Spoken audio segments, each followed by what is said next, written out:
શ્રી સ્વામિનારાયણ ગુરુકુળ રાજકોટ સંસ્થાન આયોજિત SGS online ગુરુકુળમાં આપ સર્વે વિદ્યાર્થી મિત્રોનું હાર્દિક સ્વાગત છે. મિત્રો, આપણે લેક્ચર નંબર 26માં અમુક દાખલાઓનો અભ્યાસ કર્યો છે. આજે આપણે લેક્ચર નંબર 27માં અન્ય દાખલાઓનો આપણે અભ્યાસ કરીશું. વધારાના સ્વાધ્યાયના દાખલાઓ કોર્સમાંથી નીકળી ચૂક્યા છે, પરંતુ આપણે તો ભણવાના જ છે. આપણે JEE નીટને અનુલક્ષીને તૈયારી કરી રહ્યા છીએ, એટલા માટે તો વધારાના સ્વાધ્યાયના દાખલાઓમાં દાખલા નંબર આપણે જોશું 4.18. પ્રશ્ન એવો છે કે આપેલા પ્રશ્નોના જવાબ આપો. એમાંથી પ્રથમ પ્રશ્ન એ જે પૂછેલો છે એની ચર્ચા કરીએ આપણે. એક ચેમ્બરમાં એવું ચુંબકીય ક્ષેત્ર પ્રસ્થાપિત કરેલ છે કે જે જુદા જુદા બિંદુએ જુદું જુદું હોય, પરંતુ તેની દિશા એક જ હોય, પૂર્વથી પશ્ચિમ. હવે મિત્રો, પૂર્વથી પશ્ચિમ જે દિશા છે, સપોઝ આ દિશા પૂર્વ છે, અત્યારે આ દિશા પશ્ચિમ છે, તો ચુંબકીય ક્ષેત્ર આ રીતે છે. પણ કઈ રીતે આપેલું છે ખબર છે? જુદા જુદા બિંદુઓએ જુદું જુદું હોય, પરંતુ તેની દિશા એક જ હોય. એટલે કે અહીંયા 2 ટેસ્લા હોય તો અહીંયા 5 ટેસ્લા હોય, તો અહીંયા 3 ટેસ્લા હોય, તો 1 ટેસ્લા હોય, તો અહીંયા 4 ટેસ્લા હોય. મૂલ્ય જુદું જુદું, પણ બધાની દિશા આ તરફ હોય. હવે પ્રશ્ન એ છે કે એક વિદ્યુત ભારિત કણ આ ચેમ્બરમાં દાખલ થાય છે. દાખલા તરીકે આ ચેમ્બર છે જેમાં ચુંબકીય ક્ષેત્ર ગોઠવેલું છે. એક વિદ્યુત ભારિત કણમાં દાખલ થયો અને આવર્તન અનુભવ્યા વગર અચળ ઝડપે સુરેખ માર્ગે પસાર થઈ ગયો. ધારો કે અહીંથી એક વિદ્યુત ભારિત કણ દાખલ થઈ અને એમનેમ સીધે સીધો, ન દિશા બદલી, ન ઝડપ બદલી, એમનેમ કોઈ પણ જાતનું આવર્તન પણ પામ્યો નથી કે ઝડપમાં પણ ફેરફાર થયો નથી. તો આ કણના પ્રારંભિક વેગ વિશે તમે શું કહેશો? આના પ્રારંભિક વેગ વિશે તો કે બિલકુલ સરળ છે મિત્રો. આ ચુંબકીય ક્ષેત્ર બી આમ છે, તો એનો અર્થ એવો થઈ ગયો કે આનો વેગ જે છે એ ચુંબકીય ક્ષેત્રને સમાંતર હોવો જોઈએ. જે આપણે કિસ્સાઓ ભણાવેલા છે.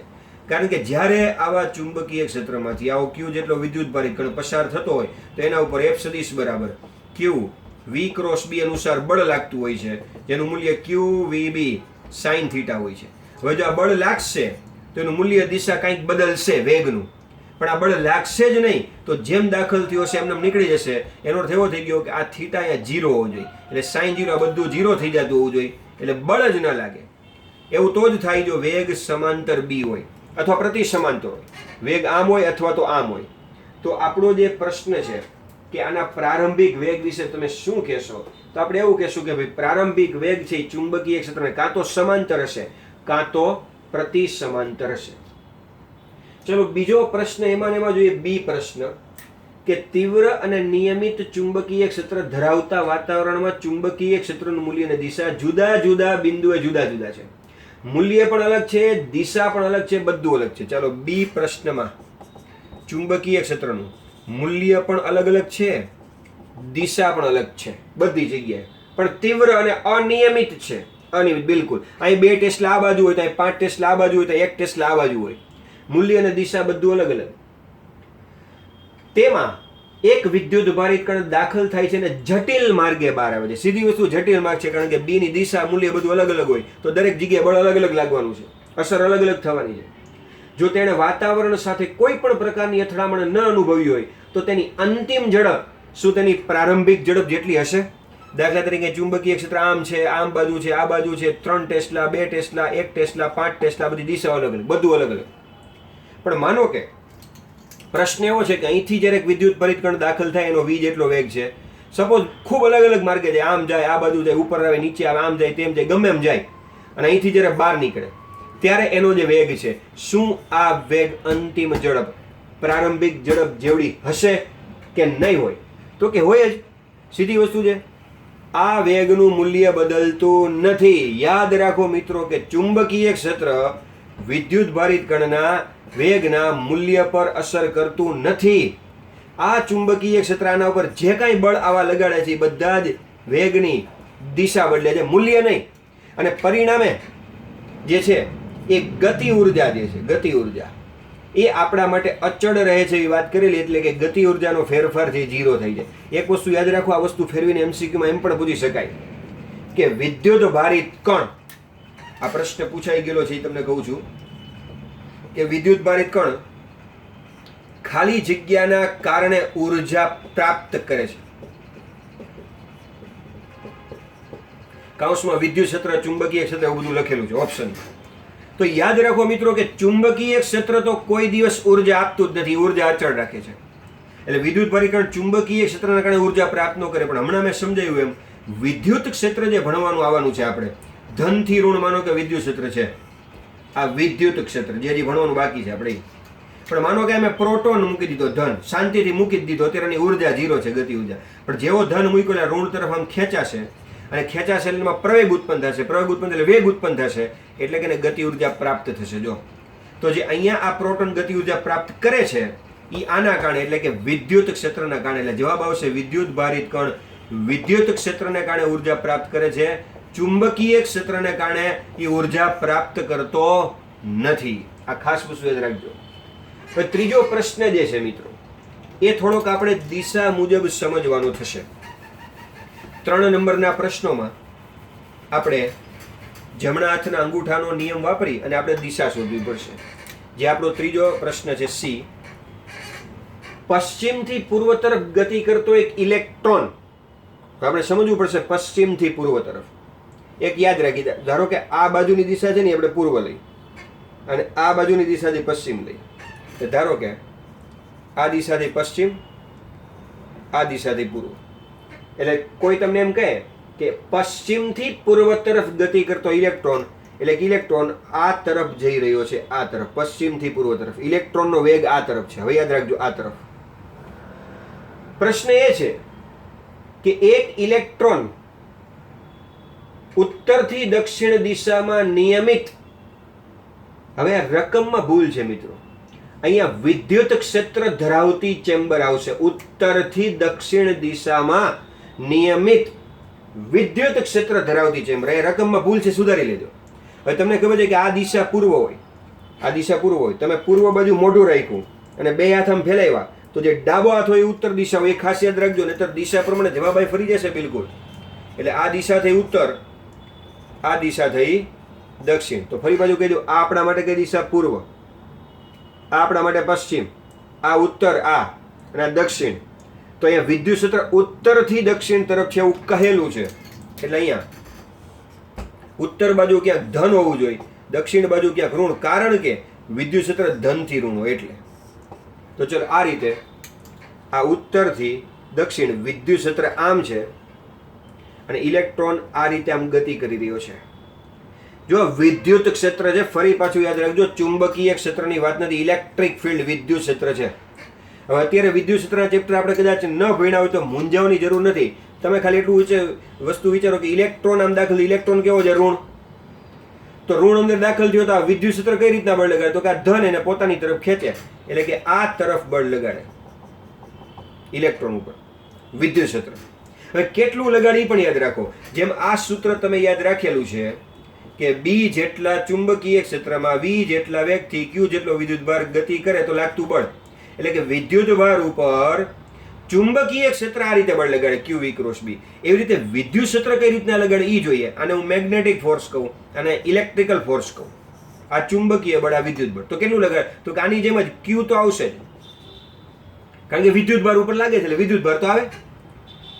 પણ અહીંયા જે વેગ આવતો તેમ અહીંયા વેગ નહીં આવે, કારણ કે વિદ્યુત બળ એવું છે, વિદ્યુત બળ કે જે વિદ્યુત બળને જોવે એટલે બળ લગાડે. એ સ્થિર હોય તો લગાડે, ગતિમાં હોય તો લગાડે, બધું લગાડે. આ સ્થિર ઉપર ન લગાડે ચુંબકીય ક્ષેત્ર. વિદ્યુત ક્ષેત્ર એના ઉપર લગાડે, એટલે ડાયરેક્ટ અહીં વિદ્યુત ક્ષેત્ર આવશે QE. તો આ સૂત્ર અને આ સૂત્ર વચ્ચે ભૂલ ન કરતા, આ અને આ બે બળના જ સૂત્રો છે. બંને બળ વિદ્યુત ભાર ઉપર જ લાગે છે, પણ આ ચુંબકીય ક્ષેત્ર વડે લાગે છે, આ વિદ્યુત ક્ષેત્ર વડે લાગે છે. રેડી? ચલો આ બળ જે છે એ આપણે પહેલી આંગળી વી માં, બીજી આંગળી બી માં, અંગૂઠો, એમ આ બળની દિશા શોધી શકીએ. જ્યારે આ બળની દિશા કઈ રીતના શોધવાની? તો કે કોણ છે? ઇલેક્ટ્રોન છે, ધન બાજુ ખેંચાય. જો માનો કે પ્રોટોન ગયો તો એ ઋણ બાજુ ખેંચાય, આ બાજુ ઋણ બળ. એ રીતે આપણે એની દિશા શોધશું. આમાં આપણે ક્રોસ ગુણાકાર કે એવી કોઈ દિશા શોધવાની નથી.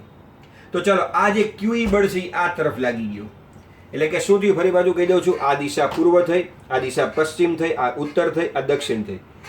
વિદ્યુત ક્ષેત્ર ઉત્તરથી દક્ષિણ આમ છે, ઇલેક્ટ્રોન આમ દાખલ થયો તો આ બાજુ બળ લાગ્યું, ધન બાજુ ખેંચાણ.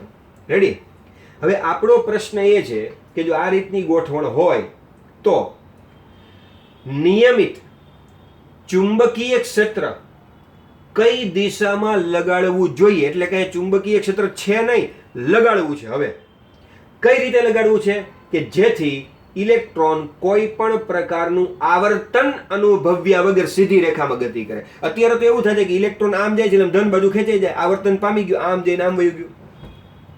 આપણે આવર્તન નથી પામવા દેવું, સીધું નીકળી જવા દેવું છે. તો બિલકુલ સરળ રસ્તો છે કે હું ચુંબકીય ક્ષેત્ર લાગુ પાડીશ એટલે હવે આ બળે લાગશે. અત્યાર સુધી વિદ્યુત ક્ષેત્રને કારણે એક જ બળ લાગતું હતું, આ બાજુ QE. હવે હું ચુંબકીય ક્ષેત્ર લાગુ પાડીશ એટલે આ બળ પણ લાગશે. જો આ બળ આ તરફ લાગી જાય, QE આ તરફ લાગે છે, આ બળ QV ક્રોસ B આ તરફ લાગી જાય, અને જેટલું આ મૂલ્યનું છે એટલું જ આ મૂલ્યનું લાગી જાય, તો આ બાજુ 5 ન્યૂટન, આ બાજુ 5 ન્યૂટન, પરિણામે 0, તો આ ઇલેક્ટ્રોન સીધો નીકળી જશે.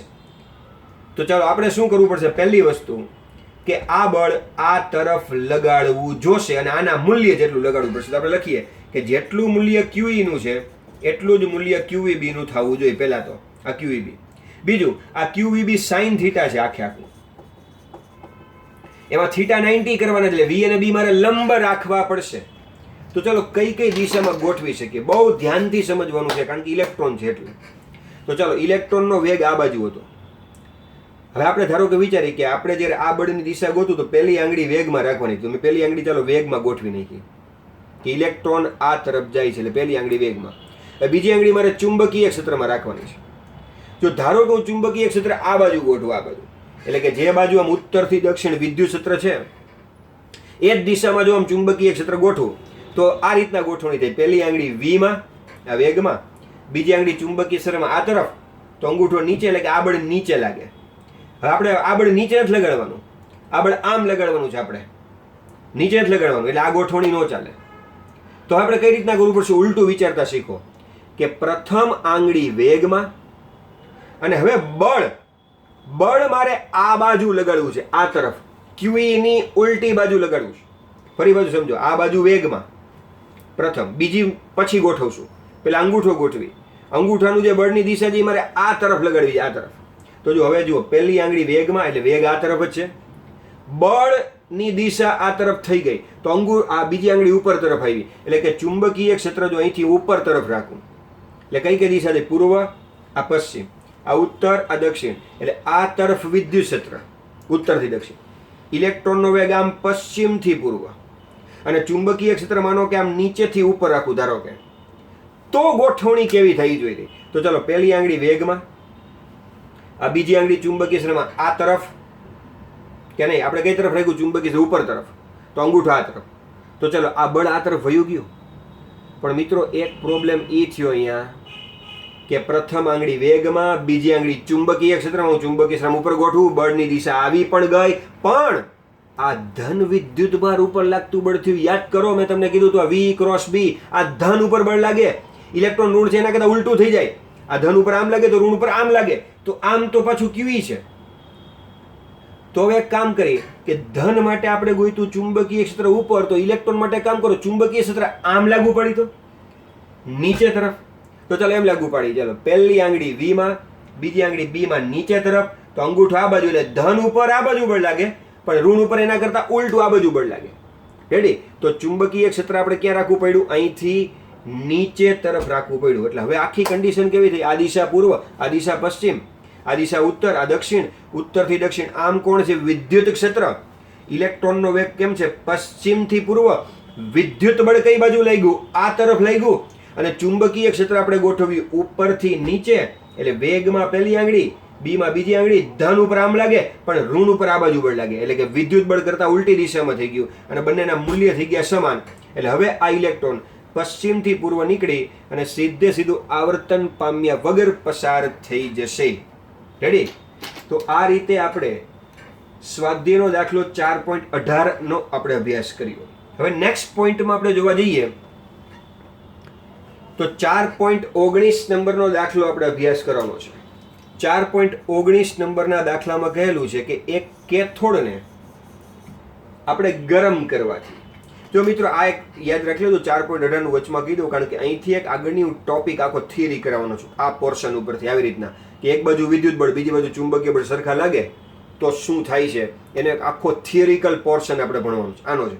અત્યારે આપણે 4.19 કેથોડ ગરમ કરવાથી ઉત્સર્જાયેલા એક ઇલેક્ટ્રોન. હવે તમે એ ચિંતા મૂકો, કેથોડ ગરમ કરીને ઇલેક્ટ્રોન આવ્યા ગમે ત્યાંથી એવા. એક ઇલેક્ટ્રોન છે એ 2 કિલોવોલ્ટ વિદ્યુત સ્થિતિમાનના તફાવત હેઠળ, જો આવ્યું આપણે વિદ્યુત સ્થિતિમાનનો તફાવત આપણે વાત કરી હતી, કેટલો આવ્યો?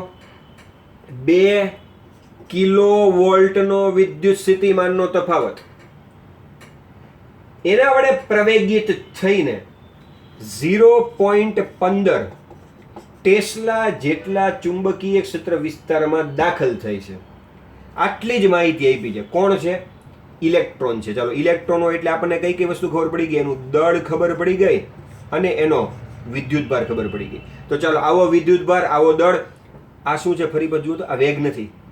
આટલા વોલ્ટેજ, આટલા વિદ્યુત સ્થિતિમાનના તફાવત દ્વારા એને પ્રવેગિત કર્યો છે ઇલેક્ટ્રોનને, અને આવા ચુંબકીય ક્ષેત્રમાં દાખલ થઈ છે વિદ્યુતભાર. ચલો, પહેલો પ્રશ્ન એ છે કે જો એનો જે પ્રારંભિક વેગ હોય, જો આ વેગ નથી, ફરી પાછું કહું છું, પણ એનો જે વેગ હોય એ ચુંબકીય ક્ષેત્રને લંબ હોય. આપણો પહેલો પ્રશ્ન આ દાખલામાં એવો છે કે લંબ રૂપે હોય. તો ઇલેક્ટ્રોનના ગતિપથની ગણતરી કરો. હવે આ વસ્તુ વારે ઘડી આવી ગઈ મિત્રો કે વેગ જ્યારે બી ને લંબ હોય તેના ઉપર QVB જેટલું મહત્તમ બળ લાગે. આ બળ વેગને લંબ રૂપે લાગે એટલે અંદર જઈને કણ નિયમિત વર્તુળમય ગતિ કરે. આ સીધી સાદી વસ્તુ. અને ગતિ કરે તો એની ત્રિજ્યાનું સૂત્ર આપણને મળે. ત્રિજ્યાનું સૂત્ર મળે આપણને R બરાબર mv/qb. તો ચાલો, ત્રિજ્યા શોધવાની પૂછી છે આડકતરી રીતે આમાં.